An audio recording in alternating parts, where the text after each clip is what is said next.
Poglavlje 13. Vizualizacija i smisao borbe u životu.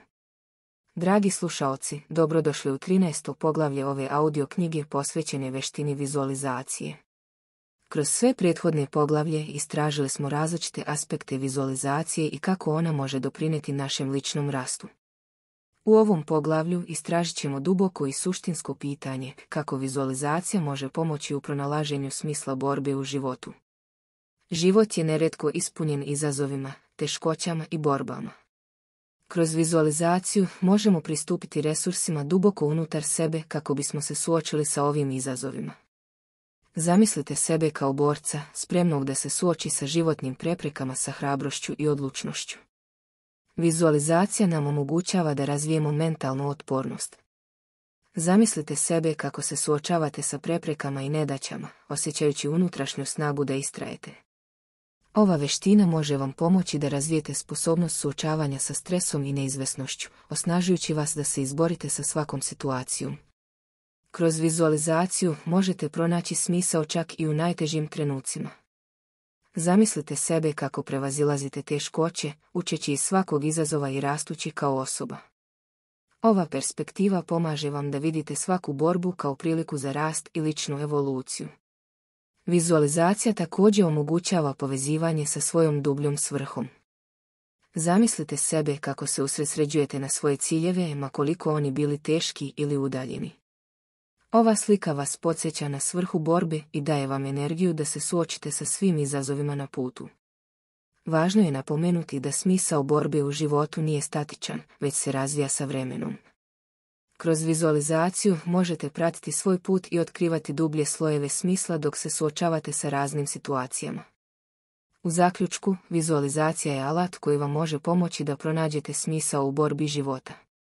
Kroz razvoj mentalne otpornosti, pronalaženje smisla u izazovima i povezivanje sa dubljom svrhom, možete se suočiti sa svim borbama sa hrabrošću i odlučnošću.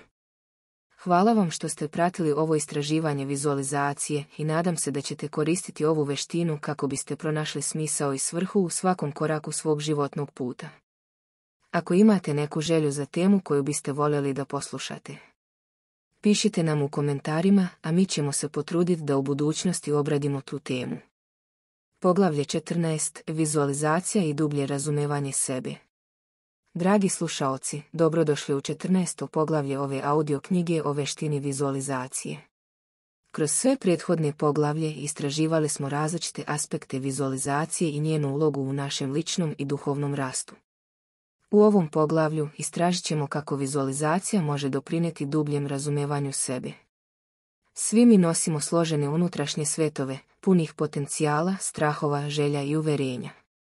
Vizualizacija nam omogućava da istražimo te dubine i otkrijemo šta se krije ispod površine našeg svesnog uma. Kroz vizualizaciju možemo stvoriti mentalne slike koje odražavaju različite aspekte naše ličnosti. Zamislite sebe kako istražujete unutrašnje prostore svoje ličnosti. Vizualizacija vam omogućava da se suočite sa svojim strahovima, konfrontirate svoje nedostatke i slavite svoje snage. Ova veština vam pruža siguran prostor da istražite svoje duboke emocije i misli. Kroz vizualizaciju također možete dublje razumjeti svoje ciljeve i želje. Zamislite sebe kako ostvarujete svoje najveće ambicije i postižete svoje snove. Ovaj proces vam omogućava da istražite šta zaista želite u životu i kako to možete postići. Vizualizacija također pomaže u prepoznavanju svojih unutarnjih konflikata i suprotnosti. Zamislite sebe kako se suočavate sa dilemama i teškoćama u životu. Ova veština vam omogućava da istražite različite perspektive i integrišete suprotstavljene delove svoje ličnosti. Važno je napomenuti da je duboko razumevanje sebe putovanje koje traje celog života. Vizualizacija je alat koji vam može pomoći da se produbite u ovaj put i istražujete svoje unutarnje svetove. U zaključku, vizualizacija je put ka dubljem razumevanju sebe. Kroz istraživanje unutrašnjih dubina, suočavanje sa strahovima i konfliktima i pronalaženje jasnoće u svojim ciljevima, možete osvetliti put ka dubljem samopoznanju. Hvala vam što ste pratili ovo istraživanje vizualizacije i nadam se da ćete koristiti ovu veštinu kako biste istražili i razumjeli sebe na dublji nivo. Ako imate neku želju za temu koju biste voljeli da poslušate, Pišite nam u komentarima, a mi ćemo se potruditi da u budućnosti obradimo tu temu.